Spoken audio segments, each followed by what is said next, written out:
Kwa majina naitwa Victor Baleke, ni mwenyekiti wa baraza la vijana wa Chadema kanda ya Nyasa, kanda yenye mikoa mitano, mkoa wa Rukwa, mkoa wa Songwe, Mbeya, Njombe pamoja na Iringa. Leo tarehe 5 mwezi wa 3 nimekuja kuzungumza na nyinyi hususa kuzungumza juu ya tukio ambalo lilitokea wiki iliyopita.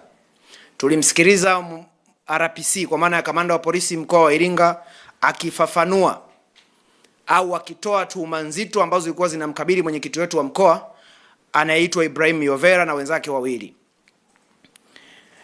Leo tumekuja kwa maana moja.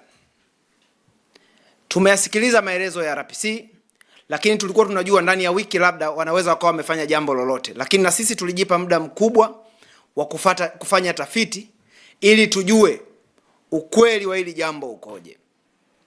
Mwenyekiti wetu wa mkoa wa Bavicha, Kamanda Ibrahim Yovera, ni mtu mkazi wa Iringa mjini. Mnamo tarehe 9 ya mwezi wa 2, katika eneo analofanyia biashara, kuna watu walimkamata mtu aliyokuwa wanamsuspect kwamba ni mwizi. Baada ya kumkamata, walikuwa wanampiga, kwa maana ya kwamba raia wenye hasira kali walikuwa wanampiga huyo kijana. Ibra kwa sababu ya kujuana na askari aliwapigia simu askari kuwaomba msaada waende wakamsaidia huyo kijana. Lakini baadaye askari walifika, wakaoneshwa huyo kijana, akawapa ushirikiano, wakafanikiwa kuondoka na huyo kijana. Tumeambiwa walikuwa ni vijana wawili. Lakini ilipofika tarehe 10 ya mwezi wa 2, majira ya asubuhi saa 3, tunaambiwa na watu waliotupa taarifa kwenye hilo eneo la Ipogoro kwamba huyo kijana aliyepigwa jana na watu wenye hasira kali alipoteza maisha. Baada ya kuwa amepoteza maisha, hiyo ni tarehe 10 saa 3 asubuhi. Tarehe 10 hiyo muda wa baadaye, kwa maana ya saa 10, mwenyekiti wetu wa Bavicha alipigiwa simu na askari kwamba akaripoti kituo cha polisi kwa mahojiano. Alipofika kituo cha polisi Central Iringa, wakamdetain, kwa maana walimchukua wakamkamata wakisema wanamtuhumu kwa kosa la shambulio. Hiyo ni tarehe 10. Sasa baada ya tarehe 10, familia yake ilihangaika na baadhi ya viongozi wa chama kuhakikisha anapata dhamana, yeye na pamoja na hao wenzio wawili. Lakini walitumia zaidi ya siku 7 mpaka ilipofika tarehe 17 ndio mwenyekiti wetu akapewa dhamana kwa kosa la shambulio. Lakini kilichotustua zaidi kwenye ya RPC, tunashangaa ni kwa nini RPC ameamua kuuhadaa umma wa Tanzania. Na kinachotushangaza ni kwa namna gani ameamua kutunga makosa ambayo hayakuwepo kwenye tuhuma alizokamatiwa Ibra. Tumemsikia RPC akizungumza kwamba Kamanda Ibrahim amekimbia baada ya kwamba yule kijana aliyekuwa ameshambuliwa waliomripoti polisi kusikia kwamba amefariki. Kwa maana ya kwamba Ibra amestuka kwamba hiyo kesi ya mauaji itakuwa ni kesi kubwa. Sasa mimi nimuulize RPC na tuwaeleze wa Tanzania wapime. Huyu kijana ambaye wanasema ameuawa, aliuawa Ibra akiwa bado hajakamatwa. Na ameuawa kwenye mikono ya jeshi la polisi. Sasa kama wanasema Ibra ni mtu alishiriki kesi ya mauaji, ni kwa nini walimdhaminisha hiyo tarehe 17? Kwa hiyo tunamtaka RPC atueleze ni kwa nini anataka kuwadaa umma, ni kwa nini anaongea uongo ambao kwa mujibu wa sheria za jeshi la polisi, kwa mujibu wa sheria za mwenendo wa makosa ya jinai, kama ni kosa la mauaji, sheria zetu zinasema mtu hawezi kupata dhamana. Ni kwa nini walimdhaminisha? Lakini tukienda mbali zaidi, hiyo tarehe 18 ambayo tunasema mwenyekiti wetu amepotea, tarehe 18 ndio siku aliyopangiwa, the day after bail, yani siku ya dhamana. Kesho yake akaambiwa akaripoti. Alipofika kwenye kituo cha polisi Central, alikuwepo yeye na hao vijana wawili, lakini walikwenda kwa bajaji, kwa maana ya bajaji ya kukodi. Walipofika Central, bajaji aliwashusha, wakaingia kituo cha polisi Central. Walivyoingia kituo cha polisi Central, ndio mwanzo na mwisho wa Ibra kuonekana tena mtaani. Sasa tunashangaa RPC anatoka hadharani anasema kwamba Ibra akwenda kuripoti kituo cha polisi Central. Tunataka tumuulize ni kwa nini anazungumza uongo, na kama amepotoshwa tunamlai, kukosea sio jambo, arudi afuatilie viongozi wake waliompa hizo taarifa. Na kwa mnaofahamu, kituo cha polisi Central Iringa kimezungukwa na watu. Upande mmoja kimezungukwa na Central na soko, upande mwingine kina hospitali ya rufaa, upande mwingine kina jeshi la zimamoto.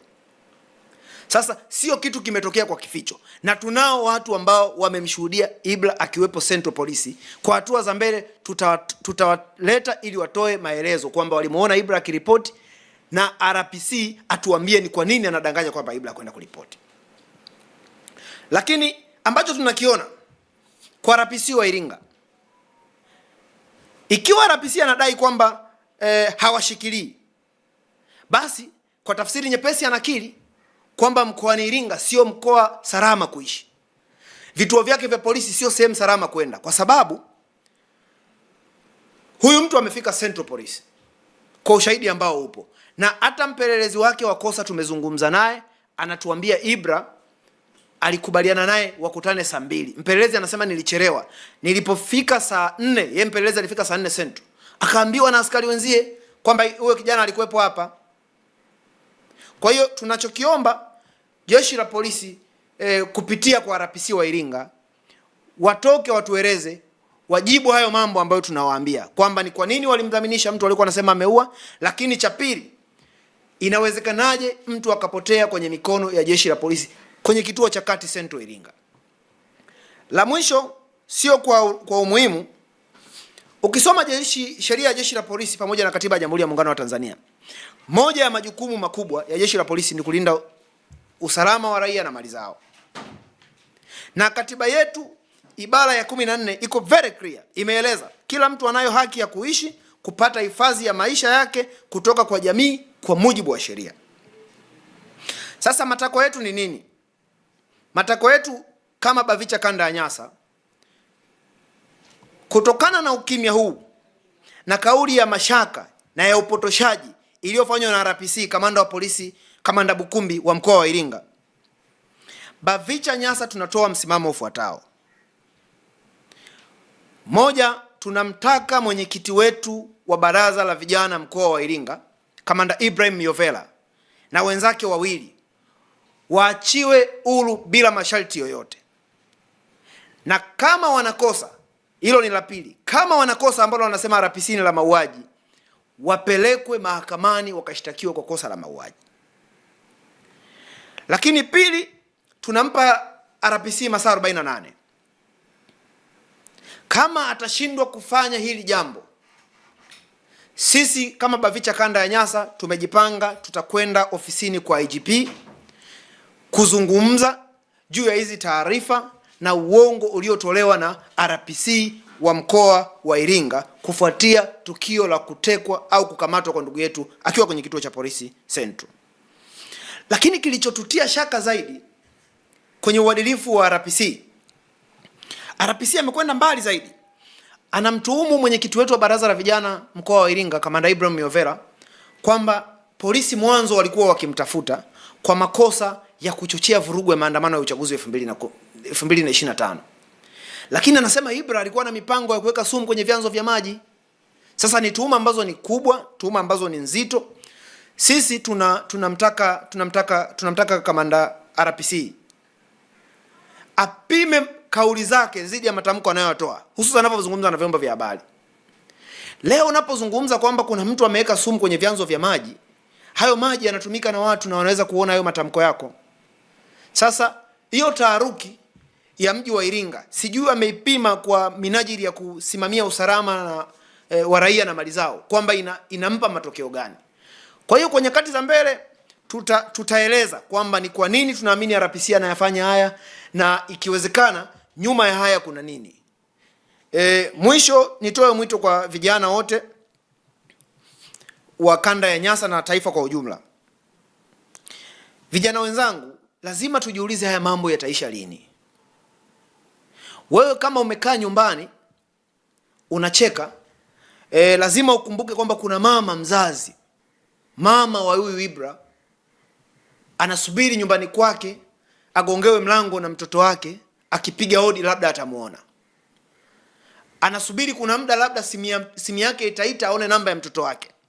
Lakini wanajiuliza maswali haya kwamba mtoto wetu huko aliko amekula, afya yake ipoje, au ameuawa.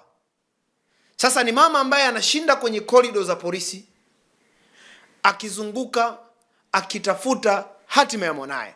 Kwa hiyo niwaombe vijana wenzangu, kanda ya Nyasa na taifa kwa ujumla, tufike hatua tupige kelele, kwa sababu kukaa kwetu kimya ni kuendelea kutoa kibali kwa watu wengi kuendelea kupotea kadri itakavyowezekana, ambavyo watu wanaweza kufanya ambao ni watu wabaya. Nishukuru sana, lakini nieleze kwa hatua ya sasa tumetoa masaa 48.